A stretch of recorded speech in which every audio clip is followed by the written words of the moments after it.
Next, I would like to introduce Monika Misra from This Can Happen founder partner GSK. Now, Monika leads employee health and wellbeing across Europe and is here to discuss how you can make it happen. Please welcome Monika Misra.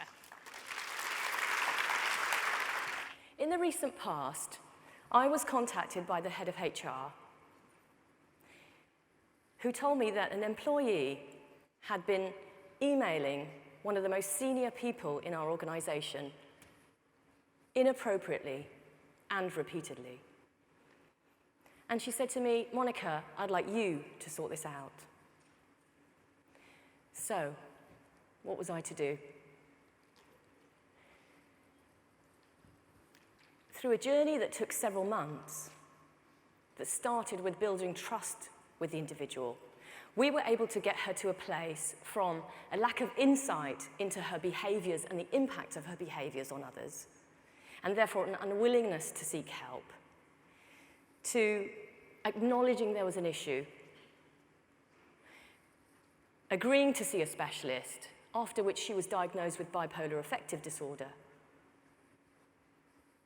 And after a period of treatment, she was able to regain her credibility within the organization and her team, and build her relationships at home that had been declining as a result of her illness. I appreciate that this is an extreme case, but this may happen in your organization, and you may get asked to get involved. GSK is really serious about mental health, and we're so serious about it that we jumped at the chance of being a founder partner for today's conference.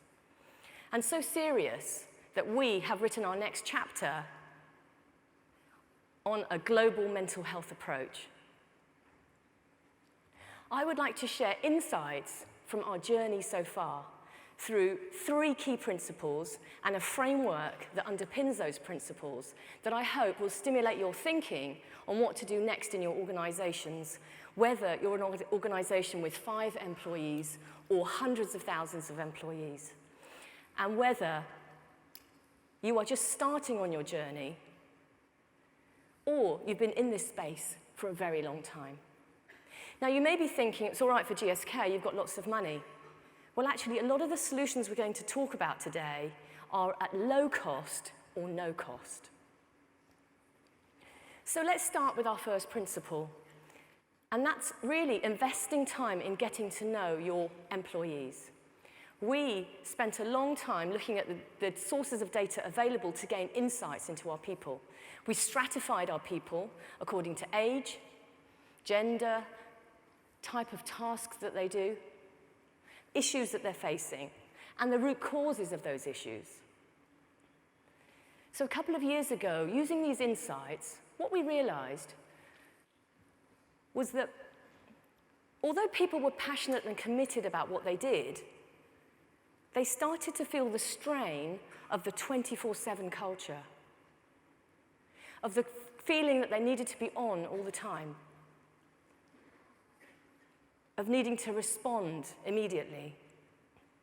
And so we made a decision, using the data that we got from our counselling service, from our occupational health referral data, from sickness absence data, from what employees were telling us from our company data, we made a decision to introduce mindfulness into the organization. And to date, thousands of people have been through our mindfulness programs. And although small, the studies that we've carried out so far are showing that over 80% of people feel better able to cope with the pressure and stress that they're facing. And a similar number feel that they're more productive as a result of our mindfulness programs. So now let's move on to our second principle, and we're going to get a bit more interactive now. So if we could move the slide. Second principle is around focusing on what the employee needs, focusing on the individual needs as opposed to one solution for everybody. We all know that different people need different things at different stages of their lives. and they want it delivered in different ways. So to give you an example, when we introduced our flagship resilience program, which has won external awards into the organization, it was a 2-day face-to-face workshop. And we had great uptake from people that were desk-based workers that had a lot of autonomy and could attend these workshops. And we showed some great results from those. But we soon realized that a significant part of our population, which are our workers in our factories, our production sites, were not able to attend these workshops. We're not able to benefit from the key messages from these programs. So what we decided to do was to carve up the program, this 2-day program, into bite-sized chunks. And we trained our team leaders at these factories to deliver this program over 6 months. And we have had some phenomenal results from that.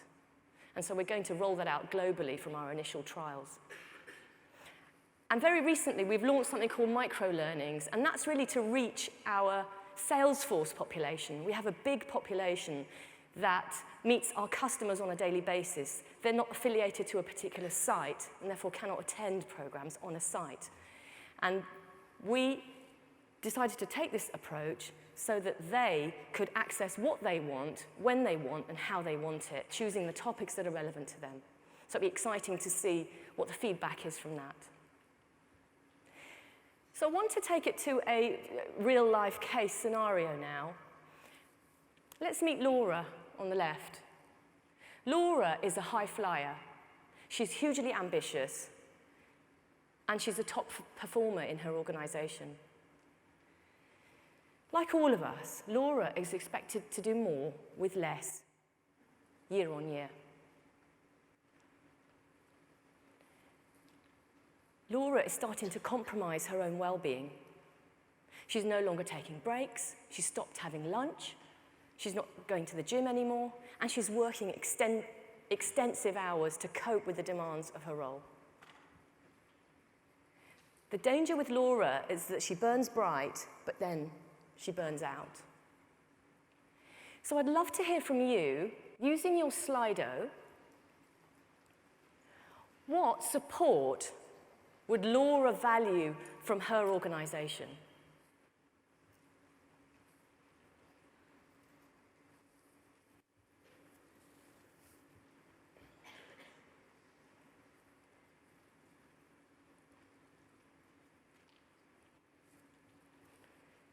So let's see what's coming up. Coaching, flexible working, a mentor, someone who listens. Wow. Phenomenal range of options there for Laura. Taking lunch, of course. Refueling herself. The EAP, the counselling service. Manager conversation.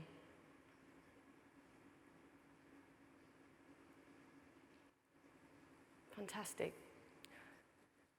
So what we did for Laura was take a tailored approach with Laura. We offered her the opportunity to go to a resilience program to maximize her energy physically, emotionally, mentally, and spiritually so she could stay at her best. We also supported her line manager to feel confident in having a real conversation with Laura and making him aware of the full range of the services that we provide so that they together could choose the right option for Laura that would have the maximum impact. And during that conversation, her manager was able to help her reprioritize her work into what was urgent and less urgent. And because she was able to have such an open and honest conversation with her manager, she felt confident to share that there were probably some beliefs of hers that were unhelpful in that they made her work excessive hours, and therefore he supported her to have coaching to address those unhealthy beliefs.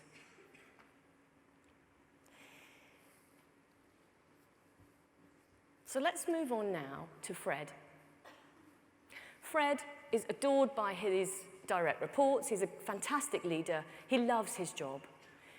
Fred's wife has recently been diagnosed with cancer. Fred has many anxieties going on. How can he now support childcare, picking up his children from school? Is he going to be able to attend hospital appointments with his wife to support her through chemotherapy? How is he to manage his own emotions so that he can stay strong for his family? And how can he still work, because work gives him a lot of energy? So again, I'd like to hear from you on what do you feel Fred would benefit from his organisation.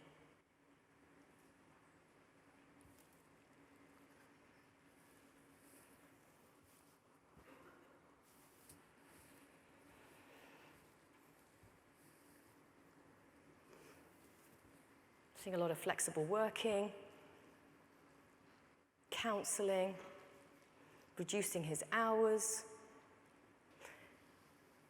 taking a compassionate approach.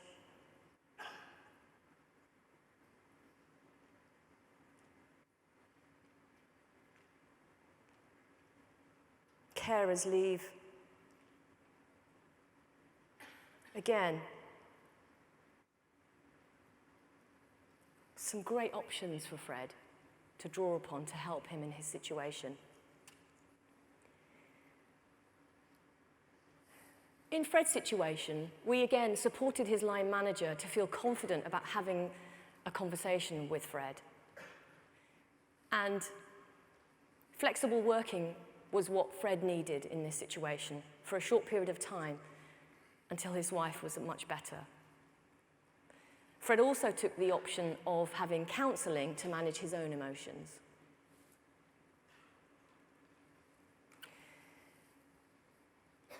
And finally, let's talk about our last case. This is Millie. Millie's about to return to work after having her second child. She's experienced the unusual lack of confidence that goes with being out of the workplace for a year. And this is magnified by several changes that have happened in the organisation. There's been a new CEO in the organisation, and she wonders whether the new culture will be aligned to her values. There's been a new boss, who she doesn't know, and she wonders what the relationship with her boss will be like. Will he be supportive? And she ideally wants to work part-time so that she gets the right work-life balance to be a great mum and to be great at work. So finally, I'd like to ask you, what would Millie value from her organisation to help her in her situation?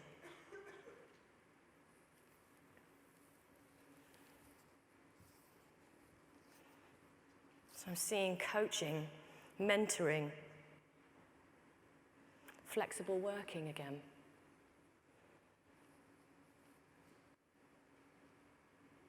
Peer, phasing back.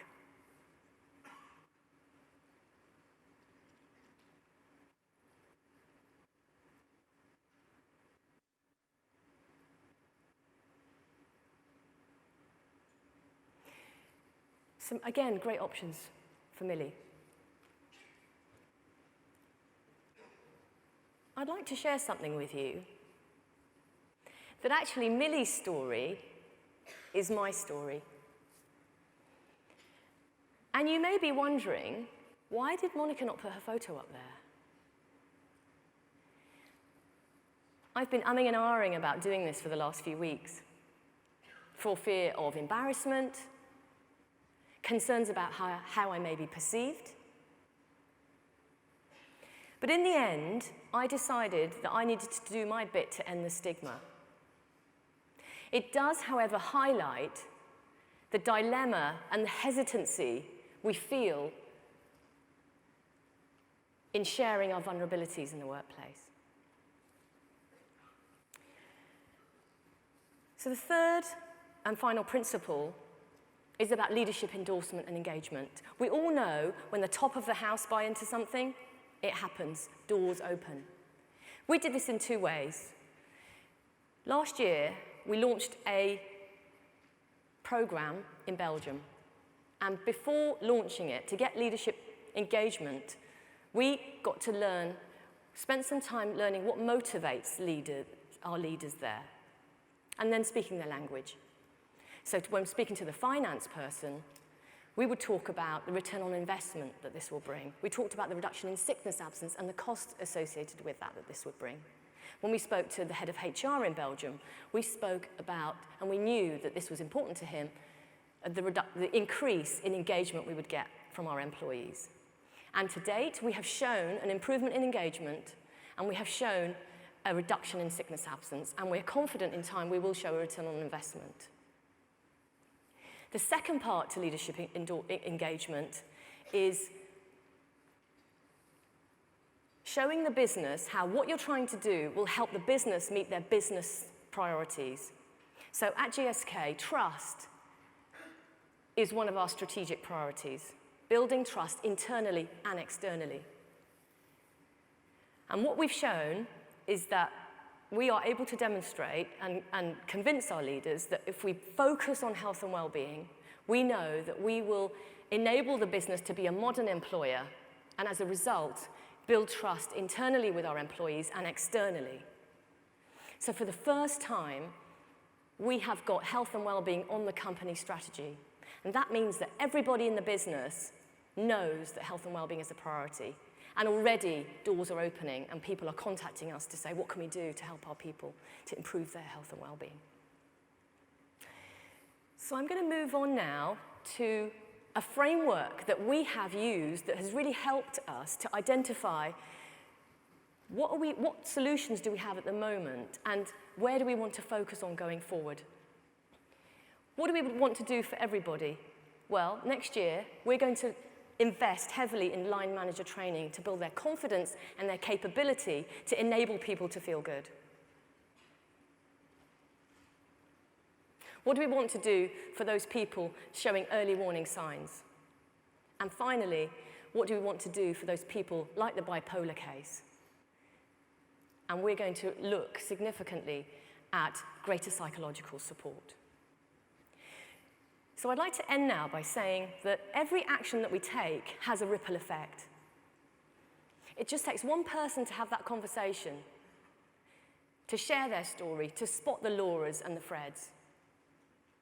Be that one person in your organization. And the ripple effect that we create collectively will make us one step closer to ending the stigma. Thank you.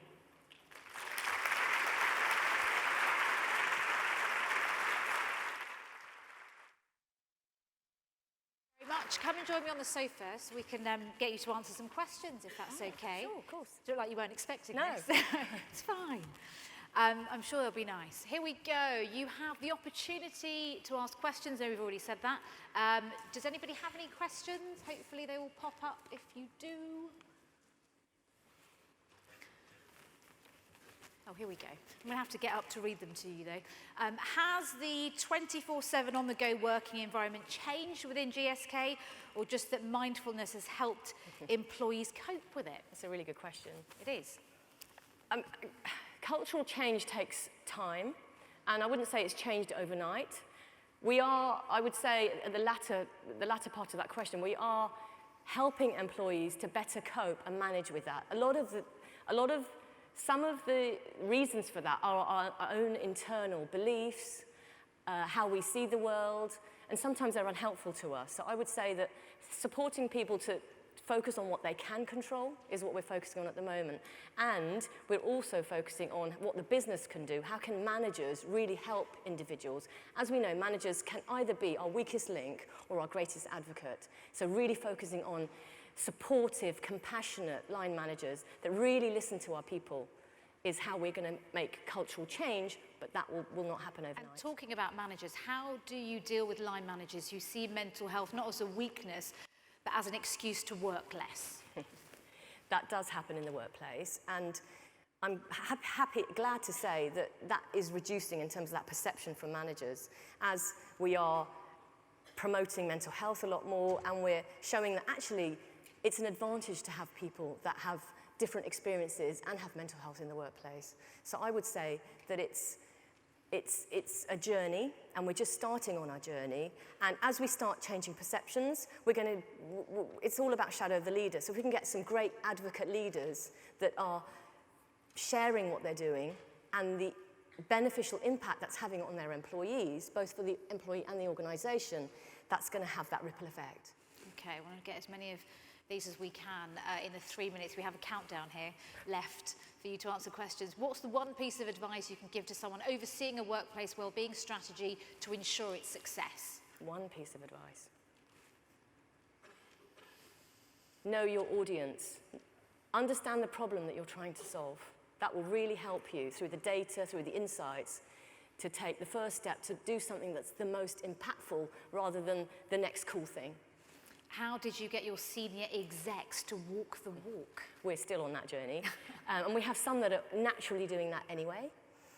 So we usually use the people as poster people of who are actually living those values. And we're really encouraging our senior leaders now to share their stories, what they feel comfortable sharing, particularly around how they stay on top of their game. But also there's a business case for it, a productivity reason. Absolutely. So convincing them on the win-win. Is mental health discussed at interview stage for potential employees?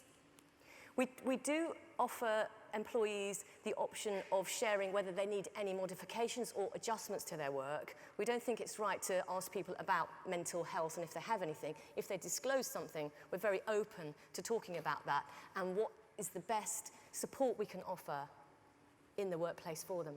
Now, flexible working came up a lot with Yes. questions you were asked in the case studies we talked about. How does GSK deal with line managers or business leaders that aren't engaged with flexible working or mindfulness? Well, we've changed our company strategy and we're very much focused on being a modern employer. And part of that is enabling people to feel good, to be themselves, but also a lot of it is around what can we do to enable a person to be at their best. And flexible working is a part of that. We'd say that we have pockets of great practices in terms of managers supporting flexible working, but there's still a long way to go. How would you deal with every task being urgent, or more to the point, the level of urgency when every task is given by several senior people who want it ASAP? Everyone thinks they're more important than everyone. Absolutely, absolutely. It's really around partly managing your stakeholders. You can only do a certain amount, and saying, actually, you need a bit longer, and explaining why. And some of it is also around sitting and working with your manager to say, look, I'm getting all these things coming in. If you're able to have a real conversation with them, then that usually helps. Your manager can help you to prioritise. This is probably a good one to end on. What are GSK's future ambitions to expand even further on its workplace mental health agenda? So a few things we're going to focus on next year. Line manager training, building confidence, building capability, to have those conversations, to feel confident rather than shying away from it, facing it and leaning into it. We want to look at technology-enabled solutions next year. What can we do to enable people to get what they want, when they want, at an instant, instead of having to wait to phone somebody and when some offices are open, say for counselling or etc. So we're going to focus on that. And we are also going to increase the level of psychological support that we provide throughout our regions globally. Monika, thank you very much. Please show your appreciation for Monika Misra. Stay here for a second if you want.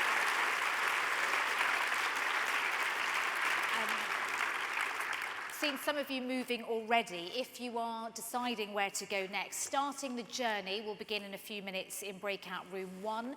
A drama workshop is taking place in experiential 1, and the head tip audio experience is going on in experiential 2. I'll give you a few minutes to decide if you're staying or going before we start the next session. Thank you.